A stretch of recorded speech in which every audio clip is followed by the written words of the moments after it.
ان کے بعد جو معمول ہوتا ہے یعنی جس پہ یہ عمل کرتے ہیں وہ بھی اسم ہوتا ہے، لیکن یہ جب اسماء افعال فعل امر حاضر کے معنی میں ہو تو وہ اس کو نصب دیتے ہیں کیونکہ وہ ان کا مفعول بنتا ہے۔ اب وہ اسماء افعال کون سے ہیں جو امر حاضر کے معنی میں ہوتے ہیں تو وہ میں آپ کو بتا دیتا ہوں، آپ کو مشکل بھی نہیں ہوگی، آپ ان کو خود پہچان لیں گے۔ ان میں سے پہلا ہے رویدہ جو امہل کے معنی میں آتا ہے یعنی مہلت دے۔ اب اگر کہیں پر لکھا ہو جملہ تو یوں ہوگا رویدہ زید، یہ لکھا ہوگا تو آپ نے اس کو کیا پڑھنا ہے؟ رویدہ زیدن، رویدہ عائشہ، رویدہ خالدن۔ تو اب ترجمے آپ نے جب اس کی ترکیب کرنی ہے یعنی اس کو سمجھانا ہے تو اس کو کیسے بنانا ہے؟ آپ نے کہنا ہے رویدہ امہل بمانا امہل امر حاضر معلوم، یعنی یہ لفظ کہنا ہے رویدہ بمانا امہل امر حاضر معلوم، یہ اکرم کے وزن پہ ہے باب افعال، تو اس کے اندر انت ضمیر اس کا فاعل اور یہ اس کا مفعول، تو فعل فاعل مفعول مل کے جملہ فعلیہ انشائیہ ہو جائے گا، یعنی اس اعتبار سے مانوی صاحب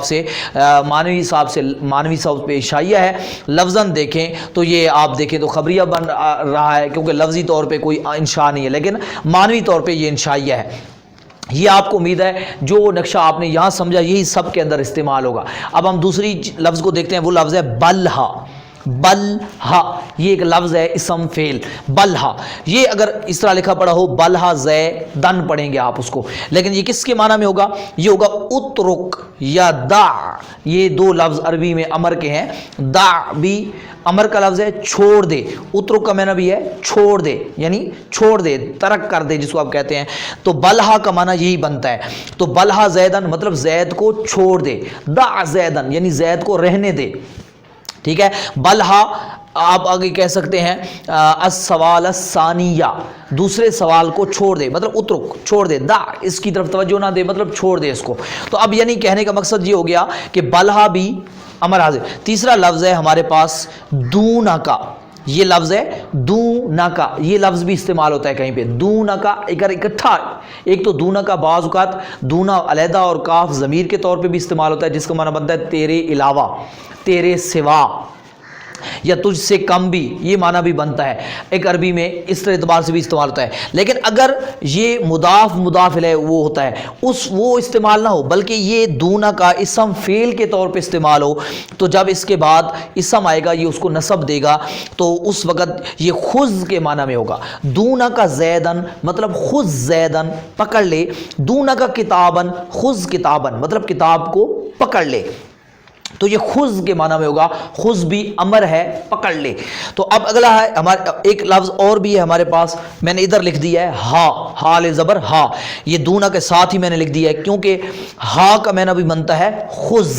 ہا کا معنی بھی بنتا ہے، یعنی جب آپ کے پاس یوں ہے ہا کتابن تو مطلب خذ کتابن، ہا بھی معنی خذ ہوتا ہے مطلب پکڑ لے تو ایک مرد، تو جس کی یہ بھی امر کے معنی میں، یعنی ہا اور دونہ کا یہ دو علیحدہ علیحدہ ہیں، ہا بھی اور دونہ کا بھی، لیکن یہ دونوں کا معنی ایک ہوتا ہے خذ امر۔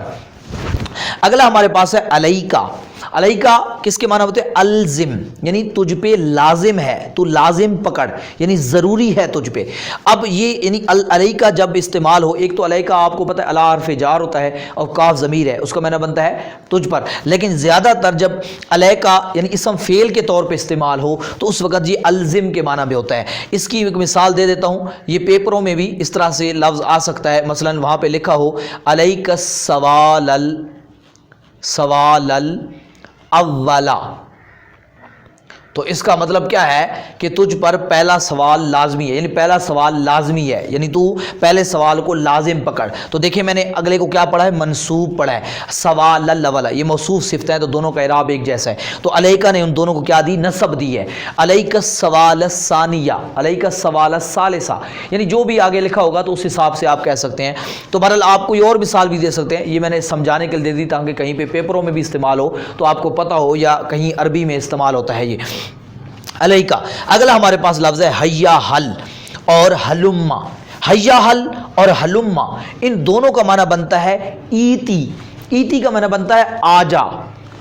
ٹھیک ہے جی، چلتا جا۔ تو حلم حیا حل کو ہمارے ہاں استعمال جو کیا جاتا ہے وہ آسانی کے لیے بمعنی حیا بھی استعمال، یعنی آسان لفظوں میں پورا حیا حل نہیں کہتے بلکہ صرف حیا کہہ دیتے ہیں، حل کو چھوڑ دیتے ہیں۔ جب جس طرح کہ ہم حیا علی الصلاۃ، حیا علی الفلاح کہتے ہیں، تو حیا حل، تو حیا حل آپ کہہ سکتے ہیں حیا حل الصلاۃ، ٹھیک ہے جی۔ تو مطلب کیا ہے، ایتی مطلب نماز کی طرف آؤ، تو یعنی آنے کو آپ کہتے ہیں ایتی۔ ایتی امر ہے، یہ آپ اصل میں یہاں پہ قانون جاری ہوا پڑا ہے، جو آپ نے صرف کے اندر قانون پڑھے تو یہ اصل میں تھا عطا یاتی، تو یاتی، ٹھیک ہے، تو یاتی اصل میں تھا تاتی یعنی ایتی، تاتی، تو آپ نے کیا بنایا، تاتی کو کیسے بنایا، آپ کو پتہ ہے کہ شروع سے حرف مضارع ہٹاتے ہیں تو پھر آخر اس کے جگہ پہ حمزہ لگاتے ہیں، حمزہ لگاتے ہیں تو یہ ہو گیا یوں۔ میں اس کو یہاں لکھ دیتا ہوں کہ یہ لفظ پھر بن گیا ایتی، ٹھیک ہے۔ تو اب قانون کے مطابق ذرا دیکھیں تو آخر کو جزم دینی ہوتی ہے امر کے، اور امر کے آخر کو جب جزم دیتے ہیں تو آپ کو پتہ ہے کہ جب لام کلمے میں حرف علت آ جائے تو جزم کی علامت کیا ہوتی ہے، اس کو حذف کر دو۔ اب ہمارے پاس یہ بچ گیا ایتی، تو حمزہ ساکن ہے، ظاہر ہے، تو اس کے ماقبل حرکت اس کے مخالف ہے، تو اس کو یا سے بدل دینے واجب ہے، تو یہ ہو گیا ایتی۔ تو اس طریقے سے یہ امر بن گیا کہ آ تو ایک مرد۔ تو حیا حل یا حیا اور حلما یہ دونوں ایتی کے معنی میں ہوتے ہیں آ۔ عربی میں یہ لفظ استعمال ہوتا ہے یوں حلما جرن، یہ آپ کو زیادہ تر اس طریقے سے محاورہ عربی میں استعمال ہوتا ملے گا، حلما جرن۔ دیکھیں حلما نے جرن، تو جرن کو کیوں منصوب پڑا کہ یہ بمعنی ایتی ہے۔ جرن کا معنی بنتا ہے یعنی جاری رکھ، ایتی یہ زیادہ تر اگر کوئی مثال دیتے ہیں وہ کسی جگہ پہ تو ایک مثال دے کے باقی کہہ دیتے ہیں حلم جرن، یعنی یوں ہی چلتا، یعنی یوں ہی چلتا چلا جا، یعنی اسی طرح باقیوں کو بھی حل کرتا جا۔ تو جیسے میں فرض کروں یہ مثال دوں کہ رویدہ زیدن، تو میں نے کہوں کہ جی رویدہ کے بعد اسم آ گیا، تو میں کہوں کہ اب عربی میں جب میں بتاؤں گا تو یہ مثال دے کے کہوں گا حلم جرن،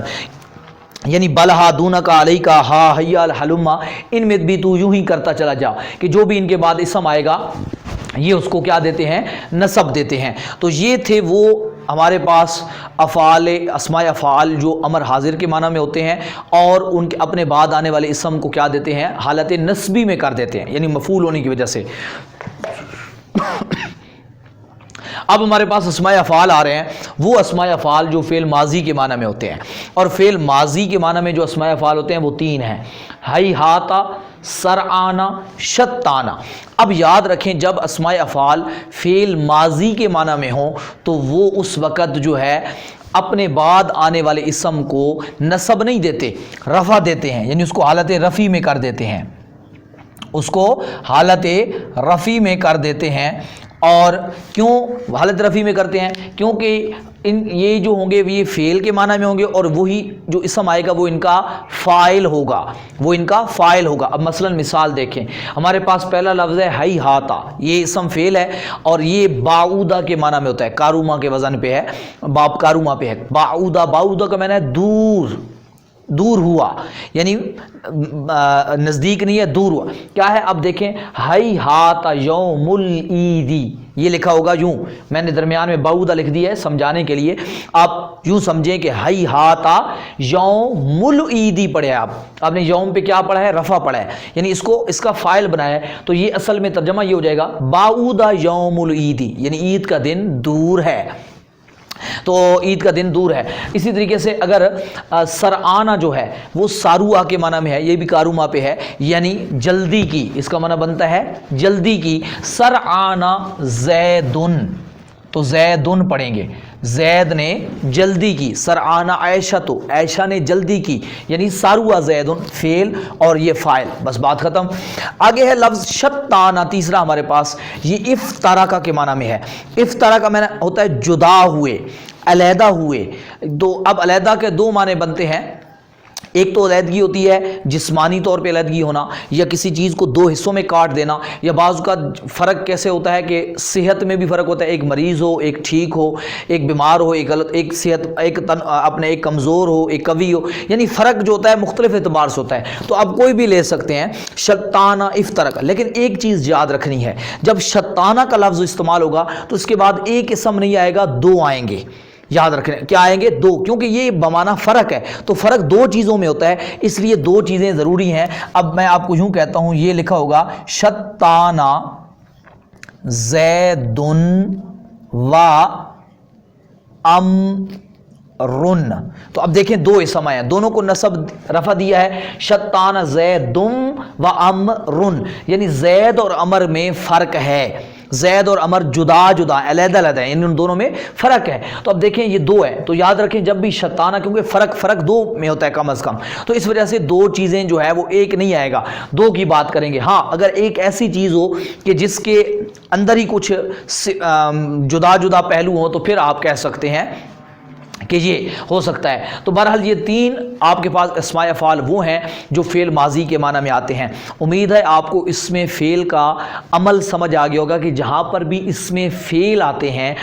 ان کے بعد اسم آتا ہے، اور اگر آپ نے اب دیکھنا ہے اسماء افعال اس لسٹ میں سے ہوں جو میں نے بتائی بمعنی امر ہوں، تو اس وقت اپنے بعد والے اسم کو یہ نصب دیتے ہیں کیونکہ وہ ان کا مفعول بنتا ہے، اور اگر اس لسٹ میں سے ہوں یعنی جو فعل ماضی کے معنی میں ہوتے ہیں تو یہ ان کے بعد کوئی اگر اسم آ جائے تو وہ اس کو رفع دیتے ہیں، یعنی اس کو حالت رفع میں کر دیتے ہیں کیونکہ وہ ان کا فاعل بنتا ہے۔ تو یہ اسماء افعال ہیں، ان کو اچھے طریقے سے دہرائیں، سمجھیں، کم از کم ہر سبق کو 2 سے 3 بار ضرور دہرایا کریں۔ میں پچھلے دروس میں بھی یہ کہہ چکا ہوں، اس کا فائدہ آپ کو تبھی ظاہر ہوگا کہ جب آپ دہرائیں گے تو پتہ چلے گا کہ یہ میں کیوں کہتا ہوں، اور جو روزانہ کی بنیاد پہ پچھلے درسوں کو بھی ضرور دہرایا کریں، 1-2 درس کو روٹین وائز ضرور دہرایا کریں۔ اور جو نئے حضرات آتے ہیں وہ ہمارا یہ لیکچر سن رہے ہوتے ہیں تو ان کو ہو سکتا ہے زیادہ فائدہ نہ ہو، جب تک وہ ترتیب سے پورے لیکچر پڑھ کے نہیں آئیں گے ان کو زیادہ فائدہ نہیں ہوگا، یا ہو سکتا ہے سمجھ ہی نہ آئے، اس لیے وہ پہلے ترتیب سے پیچھے سے تمام لیکچر جو ہے اس چینل پہ موجود ہیں اور فری بالکل موجود ہیں، یعنی آپ کو کوئی قیمت نہیں چکانی، آپ نے فری آف کاسٹ آپ نے وہاں سے لے لینے ہیں، اور اگر کوئی چیز سمجھ نہیں آئی تو واٹس اپ نمبر شو رہا ہے، اس پہ آپ سوال بھی کر سکتے ہیں، یا یوٹیوب پر بھی سوال کر سکتے ہیں، آپ کو جواب دینے کی کوشش کی جائے گی۔ اور ہر سبق کو سننے کے بعد آخر میں اپنی رائے ضرور دیا کریں، جب آپ سن لیا کریں تو آخر میں اپنی رائے ضرور دیا کریں کہ ہمیں اس سے سمجھ آئی ہے یا اس میں کیا کرنا چاہیے یا کیا یہ طریقہ کار درست ہے، اس میں آپ انشاءاللہ ہمیں اور زیادہ جو ہے وہ رغبت ہوگی کہ آپ لوگوں کو سمجھ آ رہی ہے اور آپ لوگ اس سے استفادہ کر رہے ہیں، تو انشاءاللہ مزید اس کو اور بہتر طریقے سے آپ کے سامنے پیش کیا جائے گا۔ الحمدللہ رب العالمین۔